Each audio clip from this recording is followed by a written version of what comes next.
नमस्कार, मेरा नाम ज्ञानेश्वर है और आप देख रहे हैं लाइव सिटीज। मेरे साथ न्यूज रूम में पटना हाईकोर्ट के एडवोकेट देव प्रकाश सिंह साहब हैं। कानूनी ज्ञान हम प्राप्त करते रहते हैं। देव प्रकाश जी, आपके लिए एक सवाल है दर्शकों का, और यह सवाल बार बार पूछा जाता है और मुझे जानकारी है, आपसे ही मिली है कि दिल्ली हाईकोर्ट का एक फैसला भी आया है। देखिए, चाहे घर कोई भी हो, शादी तो बहुत धूमधाम से होती है और लव मैरिज भी होता है, तब लव मैरिज के वक्त तक दिल मिला होता है। लेकिन बाद में स्थितियां कुछ विपरीत होने लगती हैं, लड़ाई झगड़े शुरू हो जाते हैं, अनबन शुरू हो जाती है। और आजकल तो मैं देख रहा हूँ ओल्ड एज होम में, वृद्धाश्रम में माता पिता पहुँच जा रहे हैं। तो जो ब्याह कर बहू आई है घर में, बेटे की पत्नी आई है, झगड़ा इतना बढ़ता है कि वह अपने पति को कहती है, मैं तुम्हारे माता पिता के साथ नहीं रह सकती, तुम इस घर को छोड़ो या तुम इस घर से अपने माता पिता को निकालो, तभी मैं रहूंगी। और बात बिगड़ती ही चली जाती है। तो घर तो उसका है, मतलब माता पिता का है, और बेटा भी उनका है। क्या कानून कहता है और दिल्ली हाईकोर्ट ने क्या कहा है कि बहू ससुराल आकर क्या सास ससुर को घर से निकाल दे सकती है?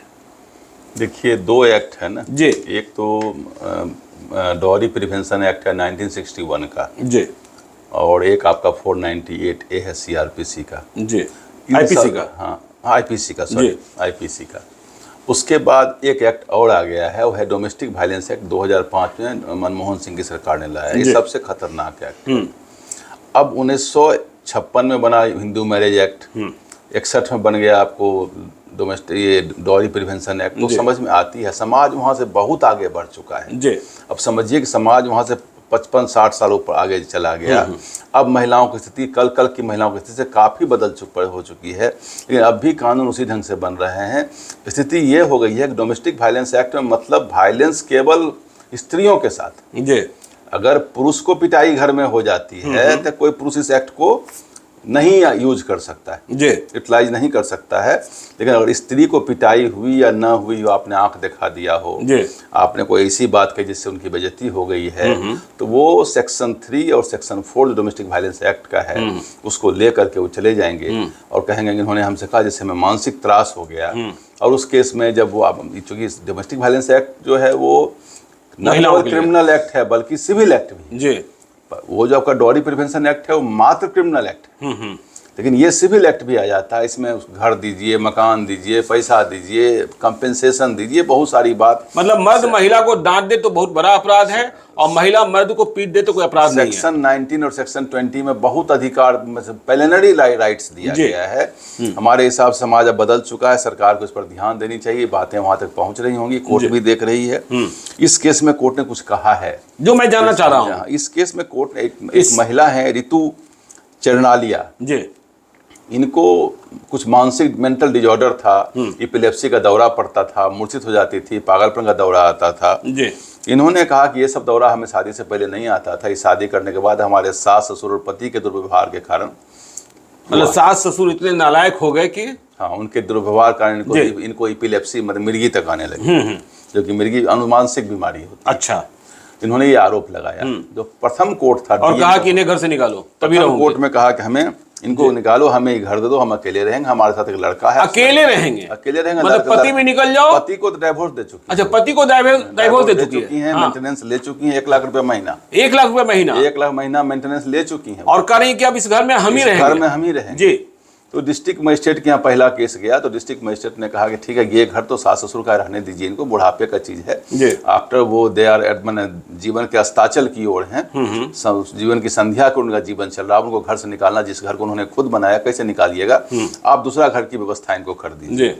दूसरे घर की व्यवस्था में जो 3-4-5 मकान जो अगल बगल था उनका, बड़े आदमी है वो, 3-4-5 मकान जो उनके पास था, उन्होंने उसको ऑफर किया, आप ये सब मकान आप ले लीजिए। बहू को उन्होंने कहा? हाँ, उसी का आप देख लिस्ट देख सकते हैं। C9 साउथ एक्सटेंशन का मकान है, वर्धमान मंत्रा है, मानसरोवर गार्डन है, मानसरोवर 3 मकान, दिल्ली के सारे प्राइम लोकेशन। हाँ, सब कहा कि हम किसी में नहीं रहेंगे, हमको इसी मकान में रहना। मतलब जिसमें सास ससुर रह रहे हैं, तुम यहाँ से निकलो, हमें रहना तो इसी में है, न पति रहेगा न सास ससुर रहेगा, मैं ही रहूंगी। उसके बाद फिर डीसी कोर्ट में गए, डिविजनल कमिश्नर के कोर्ट में जी। कमिश्नर ने जो नीचे डीएम कोर्ट का आदेश था उसको निरस्त कर दिया और उसने कहा कि सास ससुर को निकलने के लिए बोली, दूसरे घर में जाकर रहेंगी। अच्छा, कह दिया सास ससुर को निकलने के लिए कहा। सेक्शन 19 में प्रोविजन है जी, महिला को रहने दीजिए, तो अब डाइवोर्स भी दे चुके हैं, एक लड़का भी साथ में, आपको अपना कोई अल्टरनेट अरेंजमेंट कर लीजिए, आप यहाँ से निकलिए। तब मामला ये पहुंच गया दिल्ली हाई कोर्ट जी। और दिल्ली हाई कोर्ट ने, हाई कोर्ट है, कॉन्स्टिट्यूशनल कोर्ट है, उसने बड़ा डिटेल सुना और उसने कहा कि सेक्शन 19 डोमेस्टिक वायलेंस एक्ट का कानून कोई अवैध एक्ट नहीं है सुप्रीम के, हाई कोर्ट और सुप्रीम कोर्ट उसके वो छेद नहीं सकती है। उन्होंने उसको छेदते हुए कहा कि एक एक्ट है जिसमें senior citizen maintenance act and welfare act 2007 में पास हुआ था, जिसमें बुजुर्गों का भी केयर था, उस एक्ट को भी उन्होंने इंपोर्ट किया वहाँ पर और कहा कि किसी आदमी ने जीवन भर अपना घर मकान बनाया है और ये झगड़ा आपके पति और आपके बीच में है, तो सास ससुर को घर से आप नहीं निकाल सकती हैं। उसमें एक और मामला था कि उनकी पुत्री, मतलब इस महिला की ननद भी उसी घर में रहती थी। अच्छा, तो खैर वो तो पुत्री को बराबर का अधिकार मिल गया, क्यों नहीं रहेंगे, उसमें कोई दिक्कत नहीं। पुत्री को भी निकालने के लिए कर रही होंगी? सबको केवल हम ही रहेंगे, सबको निकालिए, अपने पति को भी निकालिए। तो हाई कोर्ट ने कहा कि नहीं, ऐसी व्यवस्था नहीं होगी, आप या तो अल्टरनेट मकान ले लें और उसी मकान में रहना है। तो उस मकान में 3 BHK हाउस था, एक रूम में आप रहिए। अच्छा। एक रूम में सास ससुर रहें। सास ससुर को निकाल नहीं सकती हैं? नहीं निकाल सकती हैं, आप, उनका घर है, उनका वहीं रहेंगे। आपको अगर उसी घर में रहना है शेयर्ड हाउस में, तो आपको एक रूम मिलेगा जी। बच गया आपके बच्चे की बात, बच्चा आपके साथ रहेगा, लेकिन बच्चा के जब ट्यूटर पर पढ़ाने के लिए आएंगी या कोई बच्चा पढ़ाई करेगा तो तीसरा रूम यूज कर सकता है। तीसरा रूम कोई गेस्ट आदि आवे तो उसको भी दिया जा सकता है। कॉमन एरिया जो है, किचन है, ड्राइंग रूम है या बालकनी है, वो सब लोग यूज कर सकते हैं। इस पर ससुर ने, जो उनके फादर इन लॉ थे, उन्होंने कहा कि साहब घर में क्या क्या ड्रामा करती है और आरोप हम लोगों पर लगता है, हमें CCTV लगाने का आदेश दिया जाए कि घर में क्लोज सर्किट कैमरा हम लगा लें और उसको रिकॉर्ड कर सकें और इनकी एक्टिविटी को कोर्ट के सामने हम ला सकें। कोर्ट ने इसका परमिशन दे दिया। अच्छा, कोर्ट ने कह दिया कि घर के भीतर लगा लीजिए। इनकी एक्टिविटी इतनी संदिग्ध है और पागलपन के दौरे से गुजरती हैं और जीवन आपका हराम किए हुए, नरक नारकीय बनाए हुए हैं, इनका लाइए, इस ढंग कोई साक्ष्य आएगा तो इनको हम लोग वो जो हाउस होता है करेक्शन हाउस, वहाँ हम लोग डाल देंगे। अच्छा, ये भी हुआ है। तो ये एक अच्छा फैसला हुआ। और सबसे बड़ी बात, maintenance and welfare of parents and senior citizen act 2007 को लाया गया और सेक्शन 19 जो अवैध है, कुछ कानून डोमेस्टिक वायलेंस के बड़े ही कड़े और सख्त कानून हैं पुरुषों के विरुद्ध में।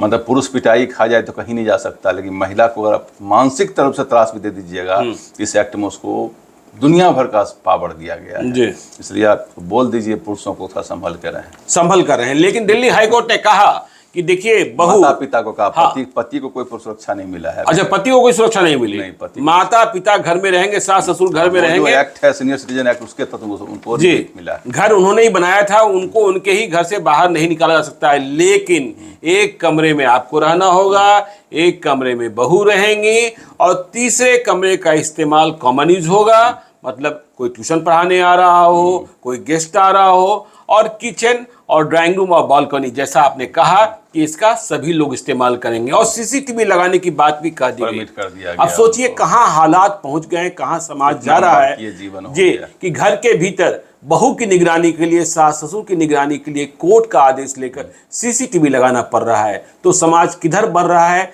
घरों में अशांति कैसे बढ़ रही है, यह समझने की बात है। सुनेंगे शादियां करना बंद कर देंगे यार जी। तो सावधान होने की बात है। आगे क्या, यह भी आपको हम बताएंगे। आप देखते रहिए लाइव सिटीज को। यदि अब तक आपने हमारे YouTube चैनल को सब्सक्राइब नहीं किया है तो जरूर कर लीजिएगा। और यदि इस वीडियो को आप फेसबुक पेज के माध्यम से, 22 मई को है, जस्टिस प्रतिभा M सिंह के कोर्ट के द्वारा। और यदि इस वीडियो को आप फेसबुक पेज के माध्यम से देखा है तो पेज को लाइक कीजिएगा, ट्विटर पर भी हमें फॉलो कीजिए। धन्यवाद।